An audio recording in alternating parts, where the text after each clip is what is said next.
श्री राधे राधे। श्री राधा चरितामृतम भाग 19। प्रसंग बरसाने की देवी सांचोली। एक अद्भुत कहानी। फूट जाएं वे आंखें जो प्रियतम को छोड़ किसी और को निहारें।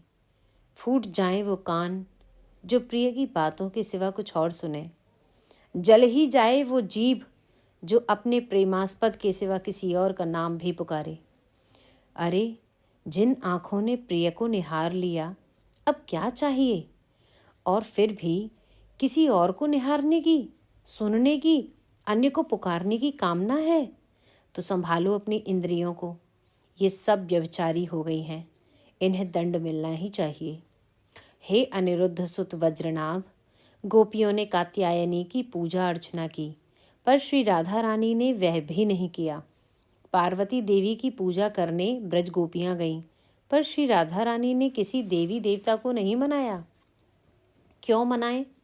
उनका देवता कृष्ण ही था, उनकी देवी कृष्ण ही थी, उनका भगवान कृष्ण था, उनका ईश्वर, उनका इष्ट, उनका सर्वस्व कृष्ण। कृष्ण, बस कृष्ण। श्री राधा रानी के लिए कृष्ण के सिवा कुछ और नहीं। महर्षि शांडिल्य आज प्रेम में अनन्यता की विलक्षण चर्चा कर रहे थे। इस अनन्यता के सिद्धांत को हर व्यक्ति नहीं समझ सकता, क्योंकि ये आरोपित नहीं होता। ये प्रेम की उच्चावस्था में सहज घटित होता है। सिर्फ तू और कुछ नहीं, या तू ही तू, सर्वत्र तू ही तू। इस ढाई आखर में अनंत रहस्य भरे हैं। चंद्र मिट जाए, सूर्य प्रलय में खत्म हो जाए, अनंत काल तक इस प्रेम पर चर्चा करते रहें, फिर भी ये प्रेम रहस्य ही बना रहेगा।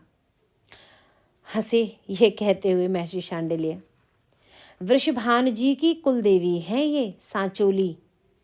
कई बार ले जाना चाहा कीर्ति रानी ने और वृषभान जी ने अपनी लाडली श्री राधा को, पर नहीं, ये क्यों जाने लगी किसी देवी को पूजने।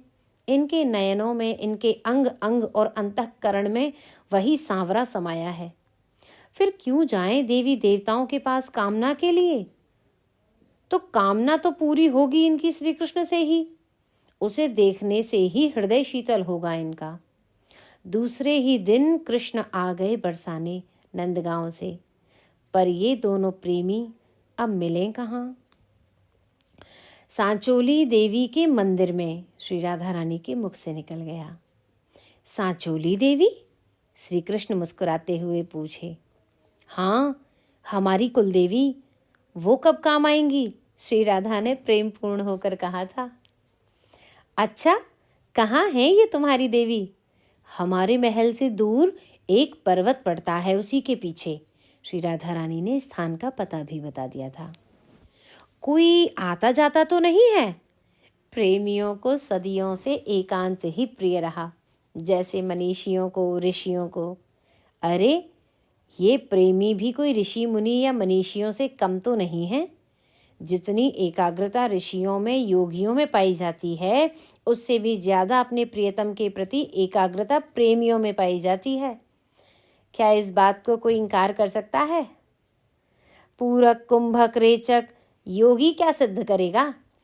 प्रेमी का सहज सिद्ध होता है ये प्राणायाम। जब प्रेम की उच्च अवस्था में पहुंचता है प्रेमी, तब सांस की गति क्या किसी प्राणायाम सिद्ध योगियों की तरह नहीं हो जाती? त्राटक सिद्ध योगी क्या करेगा? प्रेमी का सहज सिद्ध हो जाता है त्राटक। प्रेमी की हर इंद्रियां प्रियतम में ही त्राटक करती हैं। क्या इस बात में सच्चाई नहीं है? चलो, आज ही चलते हैं, कम से कम तुम्हारी देवी के दर्शन तो कर लें। श्री कृष्ण ने मुस्कुराते हुए श्री राधा रानी से कहा था। पर अभी? अजी चलो ना। हाथ पकड़े श्री कृष्ण ने श्री राधा के और दौड़ पड़े पर्वत की ओर। फिर उतर गए नीचे। ओह, दोनों की सांसें फूल गई थीं। हंसते हुए मंदिर के द्वार पर ही बैठ गए दोनों। सांसों की गति जब सामान्य हुई, तब उठे और मंदिर के भीतर चले गए। पर यहाँ देवी कहाँ है? कृष्ण ने उस मंदिर को देखा, पर कोई विग्रह नहीं था वहां। ये शिला ही सांचोली देवी हैं। इन्हीं शिला को हमारे पूर्वज देवी मानकर पूजते आ रहे हैं। तुम नहीं आई कभी इस मंदिर में? श्री कृष्ण ने पूछा। मेरे लिए तो तुम ही देवी हो और देवता भी तुम ही हो, मेरे ईश्वर भी तुम हो, मेरे सर्वस्व तुम हो। इतना कहते हुए श्री कृष्ण को छू रही थी श्री राधा। अपनी बाहों में भर लिया था कृष्ण ने अपनी प्राण बल्लभा श्री राधा को। अब तो नित्य का नियम ही बन गया इन दोनों सनातन प्रेमियों का, सांचोली देवी के मंदिर में आना और प्रेमालाप में मग्न हो जाना। पर उस दिन क्या पता था, अमावस्या थी और पूर्णिमा अमावस्या को इन विशेष काल में तो वृषभांजी और कीर्ति रानी अपनी कुलदेवी की पूजा करने आते ही थे। राधे, मैं तुम्हें देखता हूँ तो ऐसा लगता है कि देखता ही रहूं युगों तक, अनंत काल तक। तुम अघा जाओगे प्यारे। नहीं राधे, तुम्हारे रूप की यही तो विशेषता है। जितना देखूं लगता है और देखूं और देखूं, नया नया सौंदर्य प्रकट होता है। मैं अपने आप को भूल जाता हूँ। फिर उठकर बैठ गए कृष्ण और श्री राधा रानी के लटों से खेलते हुए बोले, कभी कभी मुझे लगता है मैं राधा हूँ और तुम कृष्ण। श्री राधा हंसी। हाँ, मुझे भी लगता है मैं कृष्ण बन गई और तुम मेरी राधा। कीर्ति रानी, चलो मंदिर आ गया, पर पद प्रक्षालन करके ही मंदिर में जाएंगे। वृषभांजी और कीर्ति रानी मंदिर में आज आ पहुंचे थे पूजा अर्चना के लिए। बगल में ही सरोवर था, उसमें पद प्रक्षालन करने चले गए। श्री राधा रानी ने देख लिया, मेरे बाबा आ गए। श्री राधा रानी घबरा के उठी, अपने केशों को संभाला। अब क्या करें? तुम अच्छी लगती हो ऐसे घबराई हुई। फिर चूम लिया श्री कृष्ण ने। अरे तुम बाबरे हो गए हो क्या? मेरे बाबा और मैया आ गए हैं। अरे आने दो, जब प्रेम है तो है। कृष्ण मुस्कुराए जा रहे थे। मैं जा रही हूँ, पर तुम क्या करोगे? मैं आंखें बंद कर लूँगा और हृदय में बैठी अपनी राधा से बातें करता रहूँगा। कृष्ण श्री राधा को देखकर सहज ही बोलते जा रहे थे। मैं गई। श्री राधा रानी बाहर निकली, पर अरे राधा, तू यहाँ? कीर्ति रानी ने चौंक कर पूछा था। अचंभित तो श्री वृषभांजी भी हो गए थे। बेटी राधा, ललिता, विशाखा, रंगदेवी, सुदेवी, ये सब कहाँ हैं? तुम अकेली? बाबा, मैं आज देवी के दर्शन करने चली आई। श्री राधा रानी ने घबराकर कहा। आज तक तो तुम आई नहीं, आज ही क्यों? कीर्ति रानी ने इधर उधर देखते हुए पूछा था।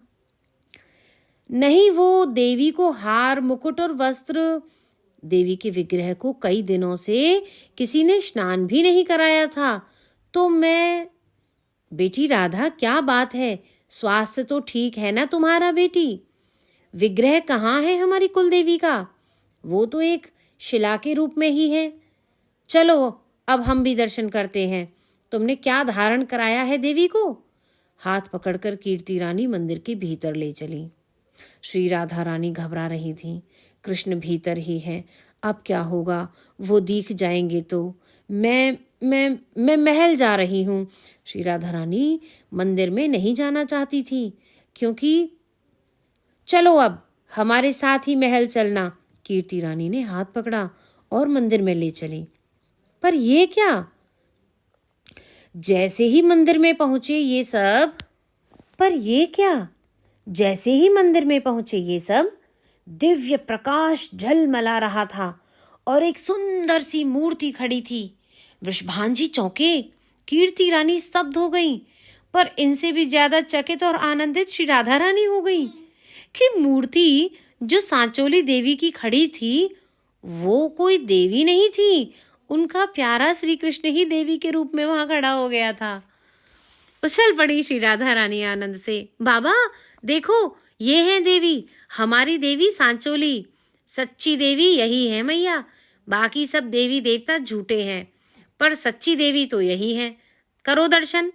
श्री राधा रानी आनंदित होते हुए साष्टांग प्रणाम कर रही थी। पर ये क्या? सांचोली देवी के गले से माला गिरी और सीधे श्री राधा रानी के गले में।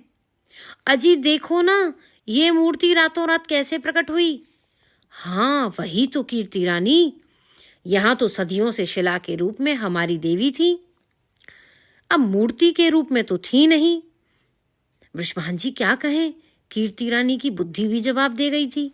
बाबा, मैया, प्रेम में बहुत ताकत है, पत्थर भी आकार ले लेते हैं।